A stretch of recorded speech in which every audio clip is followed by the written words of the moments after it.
classical game of the FIDE World Championship 2024. And the world champion is on your screen, Liren and his challenger, Domaraju Gukesh. The score is 6.5, 6.5. The one who wins today will become the world champion. In case of a draw, we move to the rapid tie breaks. Liren takes off his jacket, places it on the chair and gets ready. He has the white pieces and will try to press today, but I believe a draw is a very likely result because in such high pressure scenarios, no one wants to overpress and lose it. We can see Maurice Ashley inviting the guest today, but look at Gukesh. He's super focused. He's closed his eyes. He wants to just focus on the job at hand. And there we have him making the first move. He plays 1c4. Is that what Liren is going to play? I believe the arbiter is going to come and put back that move. And we are about to begin. The players shake hands. The clock is started. Liren opens the game with knight to f3. A very super solid choice. And one that Gukesh would have expected perhaps, but not so sure how deeply he would have prepared. He goes d5, g3. Wow, the reti opening is what Ding goes for. It has all the flexibility in the world because you haven't touched your c pawn nor your d pawns, so you can place it the way you want it. Now the bishop comes to g2, and let's see what Gukesh plays here. He has taken the center. And with knight c6, he's going for the reversed King's Indian. If you castle, I can go e5. But Ding is like, I'm going to play the reversed Grunfeld. He plays d4. And takes will be met with knight takes.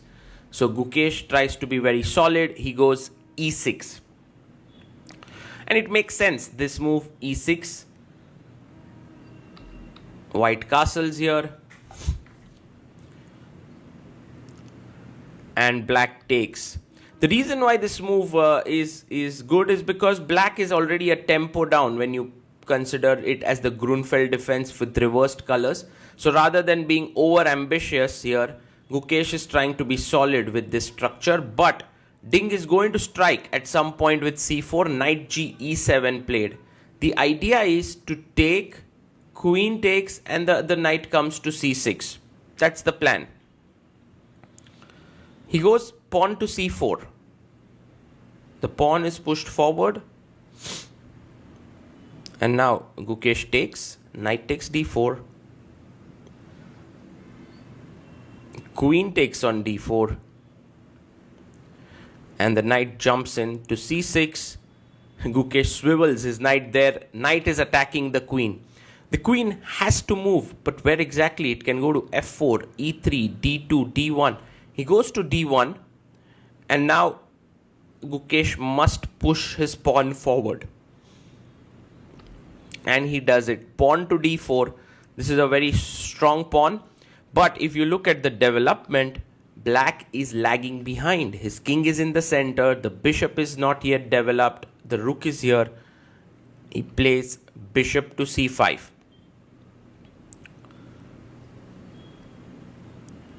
And now the d4 pawn is under pressure. He takes it. Pawn takes d4.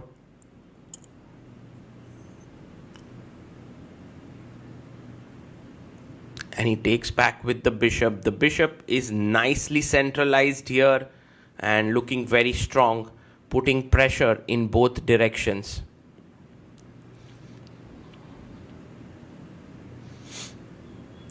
The knight comes out to c3. And now taking here is not a good idea because after takes, the rook gets an open file, the bishop gets this important diagonal. So Gukesh calmly castles it out and tells Ding, what is your plan? And Ding does jump to b5. Now e5 would be a nice move here and a very strong one because if you take, I take back with the pawn. Looks pretty good here. But Gukesh comes back to b6. And now white can actually start to press a bit with queen e2. Let's suppose e5, rook d1, queen f6. and bishop e3, and this position is very pleasant for white. In fact, Gukesh would be putting a lot of pressure here on Ding after bishop b after queen. Ding would be putting a lot of pressure on Gukesh after queen e2 and rook d1. Well, right now we see Gukesh getting up from the chair, Ding coming back in, and now playing his pawn to b3.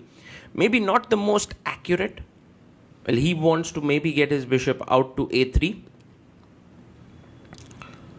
a6 is played. There was a tactic with bishop f2, king f2, queen f6 trying to win here, but after bishop f4, e5 and king g1, white would be doing very well. So b3, a6. The knight comes back to c3. And now Gukesh, what is his move going to be? He goes bishop d4, attacking the knight on c3. Queen comes to c2. Oh, he goes bishop b2. He doesn't play his queen here. He goes bishop b2, defense here. And e5. Gukesh has now centralized his bishop, but in that process, he is giving up the d5 square here. Bishop to e6. So slowly and steadily you can see the black pieces coming into good squares. The knight jumps in to the center, knight to d5.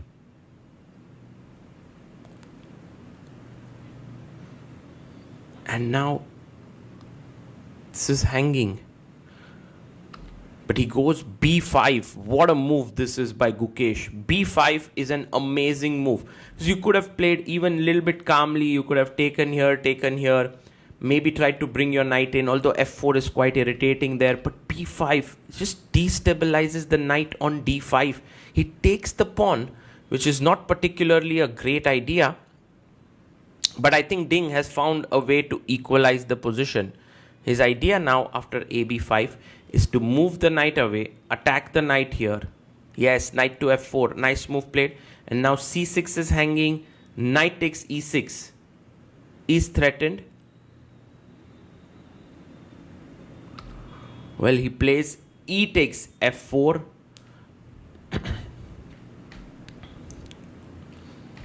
And now let's see how bishop takes c6, attacking the rook. And Gukesh takes on b2. We are having mass exchanges here in the position. So it is slowly and steadily heading towards a draw. And tie breaks look very likely. Rook comes to b8. And the plan now is to play your queen up here.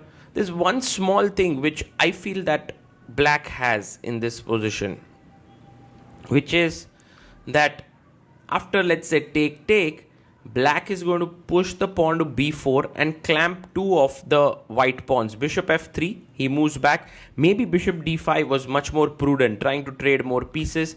But bishop f3, Gukesh takes on g3. H takes g3.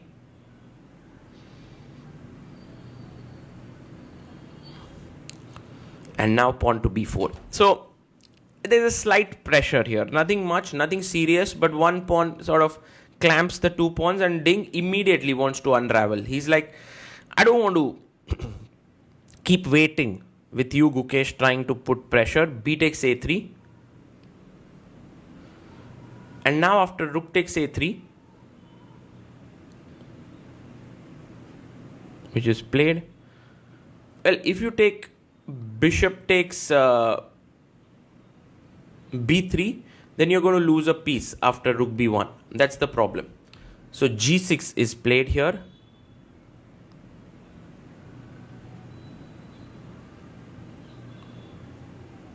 And the queen comes up to d4. So Ding is like super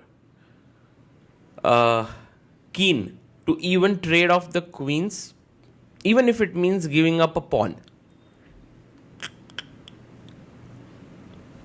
Pawn comes up to b4 and Gukesh finally says, okay, thank you for the pawn, I'm taking it.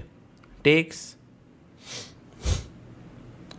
And logically this is a good decision because you are essentially a pawn down, but it's 3 versus 2, and you now trade another pair of rooks. You soon, if you get off the bishops as well, then it's a draw. The rook endgame, so let's say rook takes rook, bishop takes, and now imagine that I play king g7, you go here, I take, this is a dead draw. There's nothing here. So Gukesh has to avoid the trade of bishops. And he goes g5. Have a look at the clock. We are on move 32. Gukesh has 53 minutes. Ding has 22 minutes on the clock. So time pressure is not really a big problem. He goes bishop d5, offering a trade of bishops. And Gukesh stays there. He plays bishop f5 because he knows he wants to continue fighting. And this is the thing about Gukesh, that no matter what the position, he has made Ding fight for every half a point. But here doesn't seem very likely that he'll be able to convert. He plays his king to g7, and in fact the tie breaks will really be very interesting because everyone has predicted that Ding is slight favorite when it comes to tie break. He has a much higher rapid rating. Rook to c4, offering a trade. Once again, if you trade the rooks, the bishop endgame is a dead draw. There is nothing much to play for here. So Gukesh would love to keep both the pieces here. And he goes rook b1 check.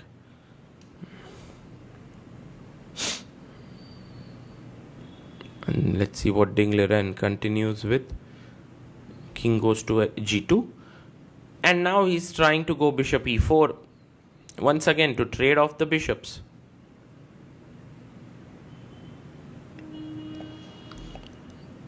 Rook e1.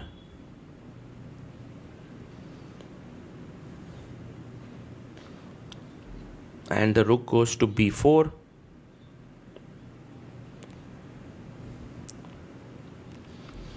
h5 has been played here with the idea maybe at some point to go h4, but I think what Gukesh is aiming for is g4, f5, king h6, king g5 and h4. So he has a long-term plan in mind and he'll try to execute it. Not so sure if he'll be successful here, but at least you keep playing. Also, the tie break is just the next day. So if you're able to play a long game, by the way, 40 moves are done. So Ding liren gets 30 more minutes on the clock. He's 38 minutes on the clock, but Gukesh has 1 hour 12 minutes. King h6 and Gukesh gets up. Ding comes back in.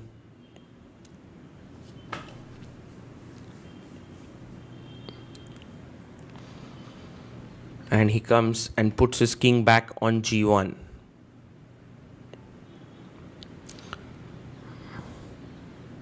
I'm a little bit in awe of how Gukesh is playing here because, you know, most of the players would already have lost the intent to play on. You know, they would continue, but not with this laser sharp focus that Gukesh is showing. Pawn to g4. I think this would be one of the strategies of Gukesh before the World Championship match, that let's fight till the bitter end in every single game. And that's the commitment that he's showing even now when the draw is in sight. But I think having an extra pawn means that you can continue. Like bishop b7 played.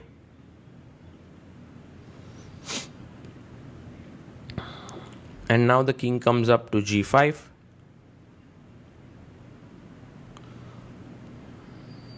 So this plan which we were talking about of f5 coming in, f3 has been played. And that's a good move by Ding actually. Because now with trading another pair of pawns, it'll become very tough for Gukesh to win. Although Ding has been bleeding a little bit of time, he has 21 minutes on the clock. Gukesh has 1 hour 11 minutes. He plays f5. You can push your pawn to f4, but I think Ding wants to simplify. So taking on g4 makes a lot more sense. So fg.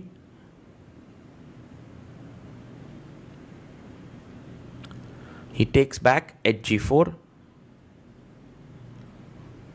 And now the best way to defend is just to keep waiting with your rook on the 4th rank.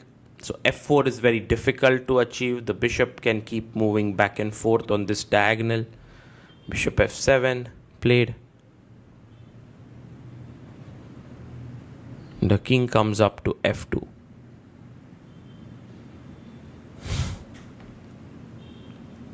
He gives a check. At this point, we have tickets of the tiebreak that have gone live. So many people can go and check them out and buy them.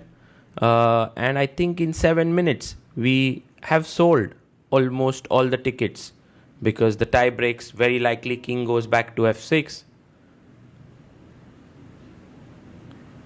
Rook check.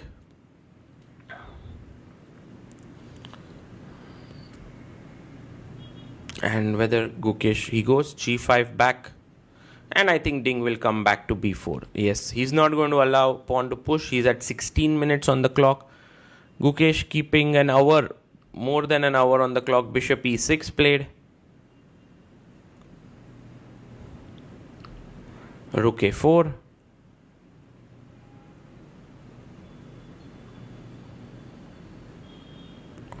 And now rook b2. Attacking the bishop here. Well, if you move your bishop here to c6, that would be nice. But bishop a8, also a nice move. Just putting the bishop in the corner of the board. The only thing is the bishop now can move only on this diagonal, king f6.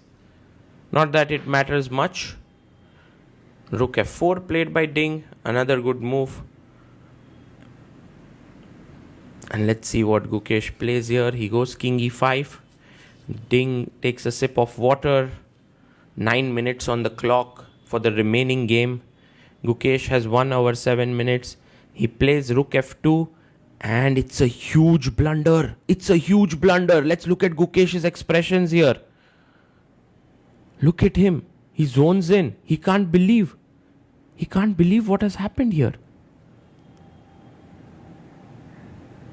He moves in. He's like, what? Ding, did you really play this? Guys, the winning idea is to take the rook and put the bishop on d5. And look at Gukesh. He's seen it. He can't believe it. The world championship is moments away. Because if he wins this, he becomes the world champion. He tries to focus here. And now takes the rook. Rook takes f2. And Ding knows he's blundered. Look at Ding there. Bishop d5 played, offering a trade of bishops there. He looks at Ding. And now a bishop trade cannot be avoided. That is the main problem of having the bishop there. And this is a lost king and pawn endgame. Unbelievable turnaround. We'll have to refund the tickets. For sure. Because this is over. Look at Ding there. He's lost it. Gukesh gets up and starts walking around. Just like his typical walk that he does.